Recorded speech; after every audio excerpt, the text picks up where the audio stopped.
ইন্দোনেশিয়ায় কলাগাছের শিকড় দিয়ে তৈরি করা হয় অসাধারণ এক খাবার। চলুন জানি কিভাবে এই শিকড় থেকে তৈরি হয় সুস্বাদু খাবার। প্রথমেই তারা কলাগাছের শিকড় মাটি থেকে সাবধানে তুলে আনে। এই শিকড়গুলো বেশ গভীরে থাকে, তাই তুলতে কিছুটা পরিশ্রম করতে হয়।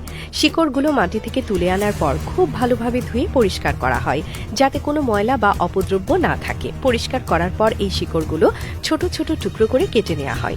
প্রতিটি টুকরো যেন সমান হয় সেদিকে বিশেষভাবে খেয়াল রাখা হয়। তারপর এই টুকরো করা শিকড় একটি বিশেষ ধরনের হাত চালিত মিলে পিষে রস বের করা হয়। এই রস পুরো প্রক্রিয়ার মূল উপাদান। যখন রসটি সংগ্রহ করা হয় তখন এটি সরাসরি ব্যবহার করা হয় না, রসটি সারা রাত রেখে দেওয়া হয়। এই সময়ের মধ্যে রসের ভেতরে থাকা স্টার্চ বা মাড় ধীরে ধীরে নিচে জমে যায়। এটি এমন একটি ধাপ যা পুরো খাবার তৈরির প্রক্রিয়াকে আরো সহজ এবং কার্যকর করে। সকালবেলা রস থেকে আলাদা করা হয় নিচের জমে থাকা স্টার্চ। এরপর এই স্টার্চ গরম পানিতে সেদ্ধ করা হয়। সেদ্ধ করার সময় এটি ধীরে ধীরে একটি জেলির মতো আকার ধারণ করে। এই জেলির টেক্সচার একদম মসৃণ এবং দেখতে বেশ আকর্ষণীয় হয়। সেদ্ধ করার পর জেলিটি ঠান্ডা করা হয় যাতে এটি আরও সহজে কাটার উপযোগী হয়।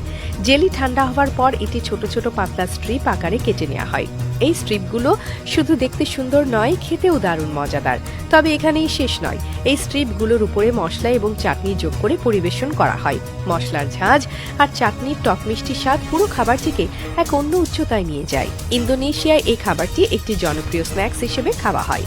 এই খাবারের বিশেষত্ব হলো এটি পুরোপুরি পরিবেশ বান্ধব উপায়ে তৈরি হয়।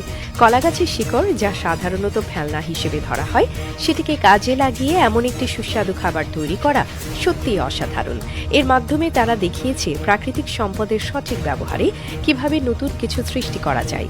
এই খাবারের পেছনে ইন্দোনেশিয়ার মানুষের যে সৃজনশীলতা ও শ্রম রয়েছে তা সত্যিই প্রশংসার যোগ্য।